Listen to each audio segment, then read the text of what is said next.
Boa noite para você que está em casa. O programa Mais Saúde só está começando, mas eu quero que você, desde já, compartilhe aí com o seu amigo, familiar, porque nós estamos falando sobre Setembro Amarelo. Setembro Amarelo nada mais é do que o mês da prevenção contra o suicídio. E nós temos alguns temas esse mês para falarmos com você que está em casa. Bom, olha só, hoje nós vamos abordar a valorização.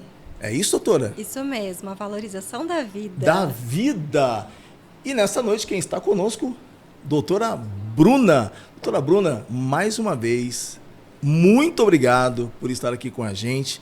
Já virou da casa. Ai, que né? delícia. E eu agradeço muito por aceitar esse convite. Fique à vontade, fale com o pessoal. Eu que agradeço, doutor Marco, o convite. É sempre uma alegria poder compartilhar aqui temas tão importantes e principalmente falando de saúde mental, Sim. né? Falar de Setembro Amarelo, de prevenção ao suicídio, é falar também de valorização da vida. Então, Exato. hoje a gente vai discorrer um pouquinho sobre esse tema tão importante para a comunidade como um todo. Perfeito. Doutora, o que é o Setembro Amarelo e qual é a importância dele? Vamos lá, então. Setembro Amarelo é um mês de conscientização sobre a prevenção do suicídio.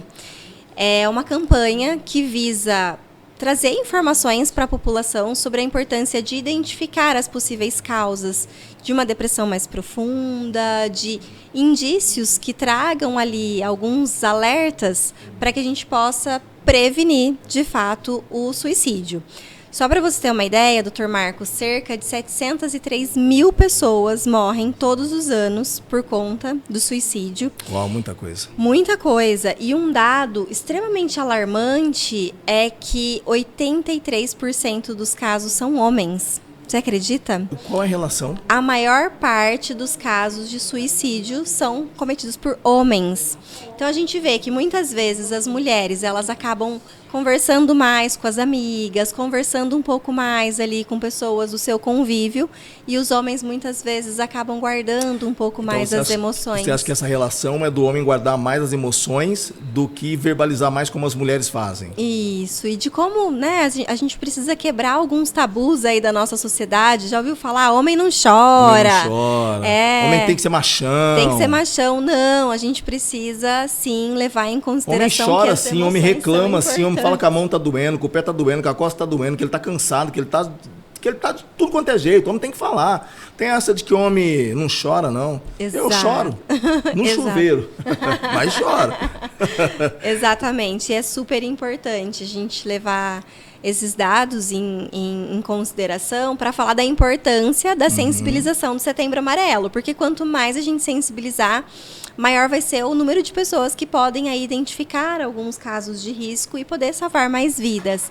Existia um tempo atrás um mito, um medo de que se a gente falasse sobre suicídio, a gente incentivaria ainda mais as pessoas a cometerem o suicídio. Sim.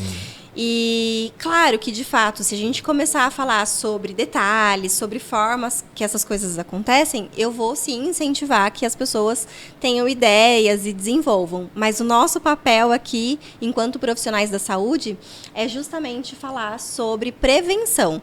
Falar de uma forma cuidadosa, falar de uma forma responsável, mas que de maneira também que a gente consiga levantar alguns sinais para que as pessoas identifiquem. Doutora, você colocou algo que é muito importante. O programa Mais Saúde é um programa regional aqui da cidade de Hortolândia que traz temas importantes e aborda coisas muito interessantes sobre saúde. A saúde hoje ela é o bem mais valioso que nós temos, principalmente a mental. Então nós estamos trazendo para você de casa utilidades, profissionais que são extremamente habilitados e que lidam com isso constantemente, ensinando você a se prevenir, a se cuidar. Então, doutora, quais são alguns sinais que a gente pode detectar em alguma pessoa que está com depressão? Perfeito. Antes até de falar sobre os sinais, você trouxe já sobre a depressão. E às vezes as pessoas têm uma facilidade em confundir a tristeza com a depressão. Ah, sim. E eu acho que é importante diferenciar porque a tristeza é um sentimento comum. Às vezes não tão agradável. Ninguém gosta de ficar triste, mas faz parte da nossa vida sentir a tristeza. O que não faz parte, que essa tristeza ela seja contínua. Okay. Então, por exemplo, a tristeza, todo mundo conhece essa emoção, né? Ela é natural diante de uma perda, diante de uma frustração. Quando essa tristeza ela começa a acontecer de uma maneira recorrente, ou seja, por mais de 2 semanas consecutivas, um sentimento de muita tristeza, um sentimento de baixa energia, um sentimento de perder ali o gosto pelas coisas que antes eram tão gostosas e favoráveis. Aquela sensação também de atrapalhar o sono, de eu não conseguir mais me envolver em atividades que antes eram boas para mim, são Acordar indícios. no meio da madrugada. Exato, com aquela sensação de impotência, aquela sensação de inutilidade. Existe cansaço, existe isso. Cansaço extremo ou sono extremo. A pessoa vai para os 2 extremos. Tá. Ou ela dorme o dia inteiro, ou ela não consegue dormir e fica com insônia. Então existe aí uma labilidade, né? Uma questão emocional muito volátil que a gente precisa ficar atento. Uhum. E quais são os principais sinais? Porque talvez a pessoa não vá verbalizar que ela está com depressão, sim. mas talvez ela vai começar a ficar um pouco mais isolada. Talvez ela vai começar a ter mudanças repentinas de humor, ficar um pouco mais agressiva, ou um pouco mais na dela. Talvez ela tenha essas mudanças de sono ou de apetite. Então, a pessoa que começa a comer, ou que ela já não quer comer mais. É sempre os extremos, né? Então, ou dorme demais, ou tem insônia. São sinais importantes para a gente, acender ali uma luzinha de alerta. Tá. Então, quando nós temos essa luzinha de alerta, o que você acha que a gente precisa fazer? Como que a gente precisa olhar para isso? Perfeito. Acho que o principal papel se nós identificarmos alguém na nossa família que está apresentando esse tipo de sintoma, o principal papel é tentar acolher sem julgamento. Muitas vezes as pessoas precisam ser ouvidas simplesmente pelo fato de colocarem aquilo para fora já vai aliviando um pouquinho. É claro que eu estou sendo aqui, né, muito superficial. Sim. E a gente precisa olhar para vários aspectos. Eu preciso, de repente, encaminhar essa pessoa para um atendimento psicológico, para um atendimento psiquiátrico, dependendo do grau de depressão que essa pessoa apresente. É importante que eu esteja atento e, de repente, encaminhe para um CAPS, o Centro de Atenção Psicossocial. É importante que eu olhe, hoje em dia nós temos clínicas de atendimento psicológico que fazem acolhimento gratuito. Então, os estudantes de psicologia dos últimos anos, eles fazem estágio no 4º e no 5º ano, supervisionado por profissionais da área, e eles acolhem pessoas que não têm condições de pagar pela terapia.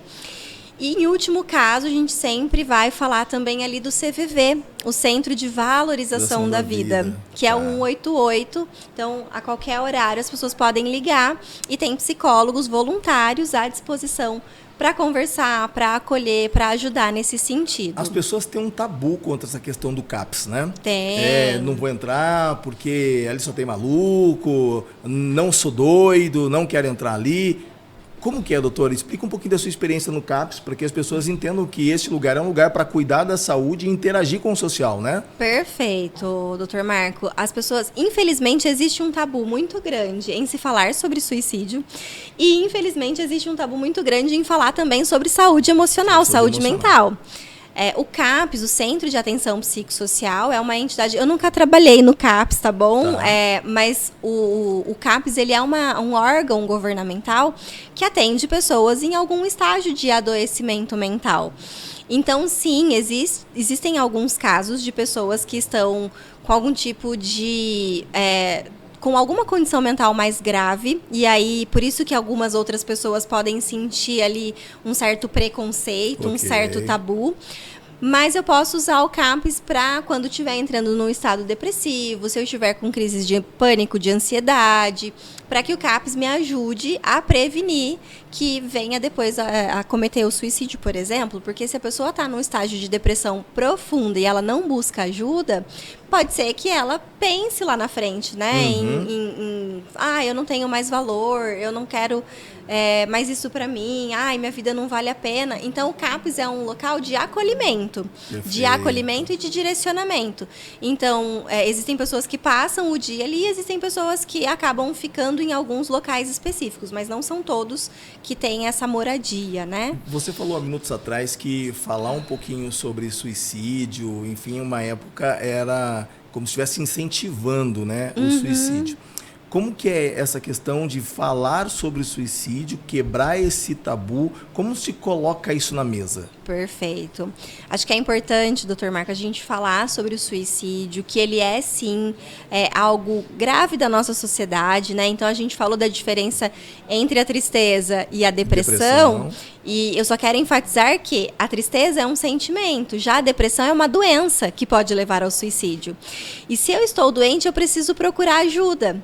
Então, por exemplo, se eu quebro um braço, eu automaticamente procuro um ortopedista.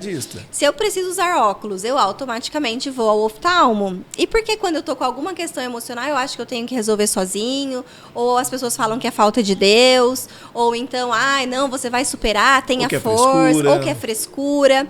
Então, não, eu preciso levar a saúde mental a sério também. Sim. Eu preciso olhar para essas questões com muito carinho, com muito cuidado, com muita cautela.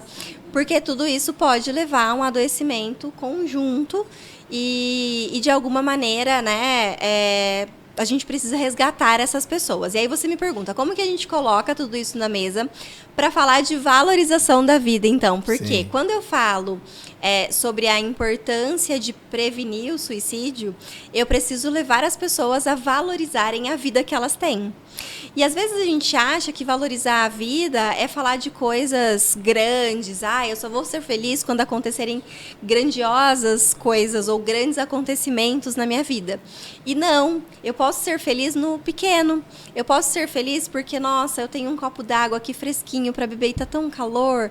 Ou eu posso ser feliz porque eu passei e alguém segurou a porta do elevador para eu entrar. Então, são nas pequenas coisas que eu intencionalmente vou valorizando a minha vida.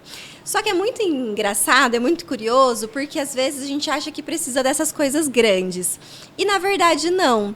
Se a gente fosse fazer uma listinha, assim, um checkpoint de várias coisas importantes para valorizar a nossa vida, a gente poderia começar falando sobre a importância de equilibrar a vida pessoal com a vida profissional, pessoal e profissional, cada um no seu quadrado, mas ao mesmo tempo equilibrando o meu trabalho, algo que eu faço e gosto, que eu entrego valor para o mundo, eu tenho as minhas realizações, mas ao mesmo tempo os meus momentos de lazer, os meus momentos de descanso. Hoje a gente vive numa sociedade que tudo é produtividade, tudo é entrega, tudo é resultado, e a gente precisa que as pessoas entendam que descansar faz parte da saúde mental. E aí, falando em descansar, um outro item dessa lista é o bom sono. A gente precisa ter uma boa noite de sono. E hoje em dia, às vezes eu faço palestras para os adolescentes e eu gosto muito de falar para eles sobre a higiene do sono. Já ouviu falar da higiene do sono? Perfeito, higiene do sono. Por quê? Os adolescentes gostam de dormir como? Com o celular assim, ó. Aí, não sei se quem está nos ouvindo já aconteceu, ou se o doutor já fez isso. Estava lá dormindo e, puf, o celular caiu no rosto. Por enquanto, não. Por enquanto, não. Mas, às vezes, eu faço essa pergunta para os adolescentes e é unânime. Assim, todos eles começam a rir, porque para eles é muito comum ficar com o celular antes de adormecer. E aí, eles acabam, né, derrubando o celular no próprio rosto. E a higiene do sono nada mais é do que preparar esse ambiente para que a gente tenha uma boa noite de sono. Preparar esse ambiente para que eu consiga descansar, para que eu consiga ter um sono reparador. Sim. Porque às vezes, e aí eu poderia falar de diferentes pesquisas. Tem pesquisas que falam sobre a importância de dormir de 6 a 8 horas. Tem um livro muito interessante que ele fala que o nosso ciclo do sono, ele é um ciclo de 90 minutos.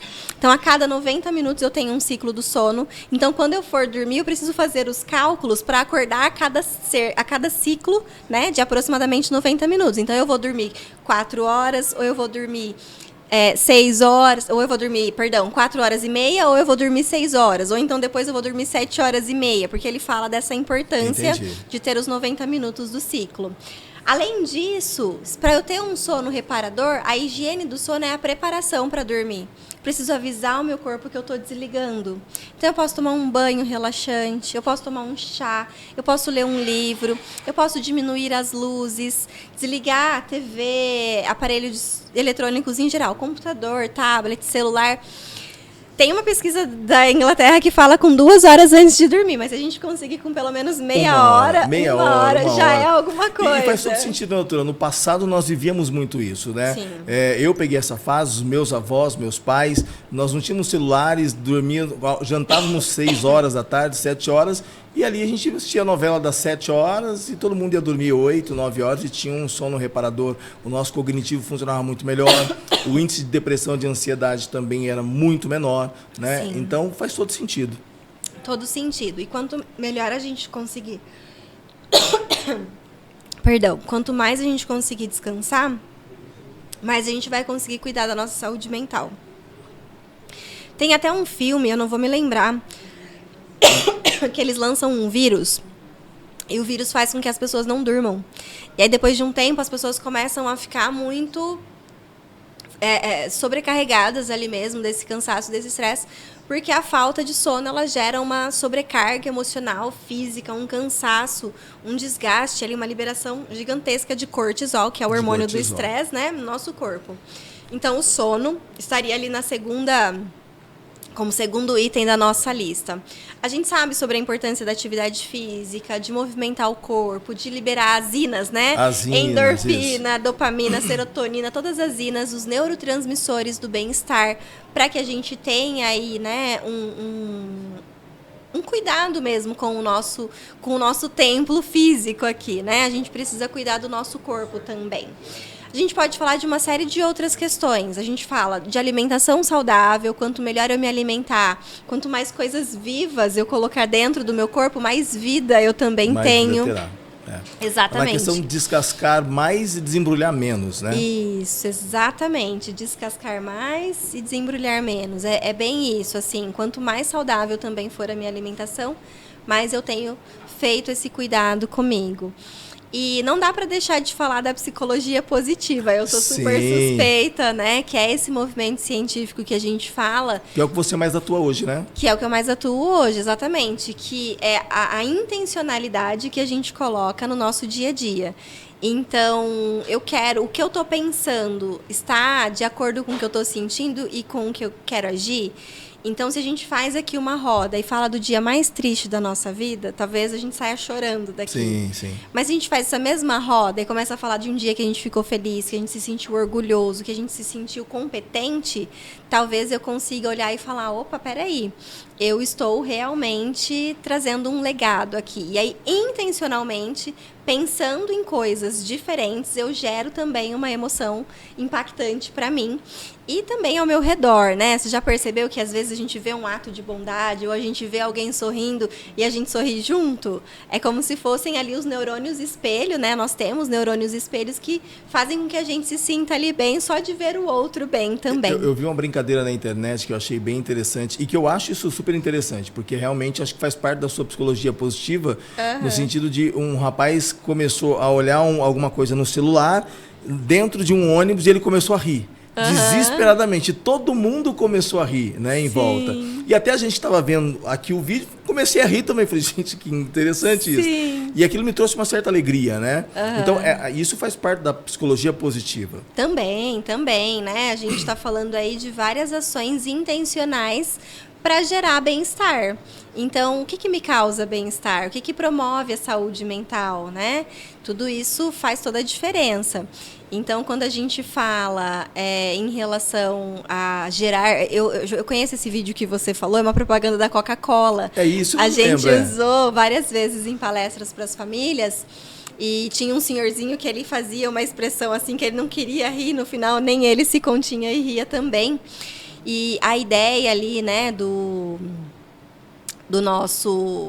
da psicologia positiva como um gerador aí, né, como a intencionalidade das emoções positivas, é justamente trazer que para o nosso dia a dia eu preciso descobrir o que eu gosto, o que me faz bem. Porque às vezes o que te faz bem é diferente do que me faz bem.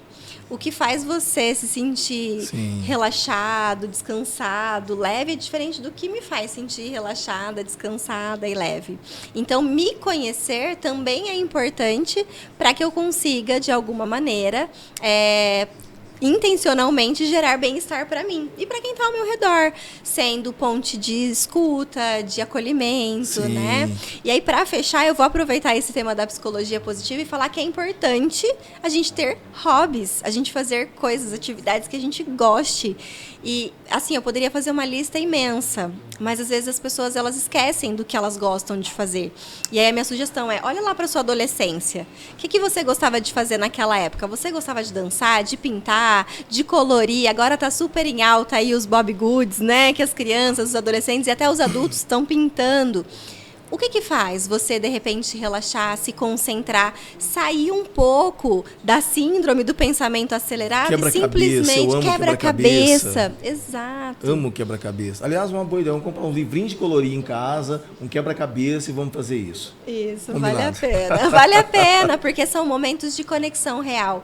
Hoje a gente vive tanto assim no digital, com tantas informações ali à disposição, que a gente esquece, às vezes, de ter essas conexões simples, mas que são tão importantes para a nossa saúde mental.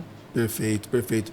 Doutora, a saúde, o suicídio, a gente sabe que tirar a vida, né? Para aquela pessoa pode ser um alívio naquele momento, mas para as pessoas que estão em sua volta vai ter um impacto muito grande lá na frente. Sim. Eu queria que você encerrasse deixando uma mensagem sobre valorização da vida e como que existe pessoas que estão dispostas a ajudar. Além de centros de valorização da vida, como o 188, como a doutora já citou, como o CAPS, alguns profissionais, como a própria doutora Bruna já trouxe aqui, né? Muito importante isso. Então, eu queria que você pudesse encerrar para a gente falando um pouquinho sobre a valorização da vida e a gente esqueceu o suicídio. Ai, perfeito. Eu acho que a minha mensagem final é dizer para essas pessoas o seguinte: você não está sozinha, vocês não estão sozinhos. Nós precisamos retomar esse senso de comunidade, esse senso de pertencimento. As pessoas precisam se sentir pertencentes, amadas e acolhidas para que elas possam valorizar a própria vida. Então, se está difícil, se tem alguma coisa aí pesada demais, divide o fardo. Compartilha com alguém da sua confiança, leva esse desafio para dividir com alguém, para que ele se torne um pouco mais leve. E valorize a sua vida, né, buscando ajuda. Não é vergonha nenhum, muito pelo contrário, é um sinal gigantesco de coragem ir atrás de ajuda para conseguir aí valorizar a própria vida e cuidar dessas questões. Todos nós temos desafios, então a gente só precisa ter esse cuidado mesmo, buscar essa ajuda. Perfeito. Então você que está em casa e que está nos assistindo, entenda uma coisa, a palavra de hoje é coragem. Seja corajoso e assuma a sua vida. Não cometa suicídio, né? Nós sabemos que existem muitos profissionais dispostos, então, como a doutora acabou de dizer, busque apoio naqueles que mais te amam, porque tem muita gente à sua volta que te ama e talvez você neste momento não esteja percebendo isso. Certo? Certo, a sua vida importa. Doutora, muito obrigado. Eu que agradeço. Mais uma vez por se dispor a estar aqui conosco, trazer informações importantes, mais uma vez para o programa Mais Saúde. Nós sabemos que o programa tem esse cunho social de poder despertar, de poder mexer, impactar com as pessoas que estão em casa, trazendo informações de extrema importância para você. Doutora, muito obrigado. Uma ótima semana. E a gente se vê em breve, com certeza. Você que está em casa, obrigada. Um beijo no coração, uma ótima semana para você. E como a doutora disse, a sua vida importa. Até lá! Tenha acesso a mais de 400 canais de televisão de graça na tela da sua Smart TV. Chegou o Mais Canais, sua nova opção de ter TV. Além da enorme variedade de canais, você pode assistir 24 horas por dia a programação da TV Hortolândia. Esporte, cultura, informação, filmes, séries e jornalismo regional. TV Hortolândia. Na Mais Canais, assista pelo canal 235.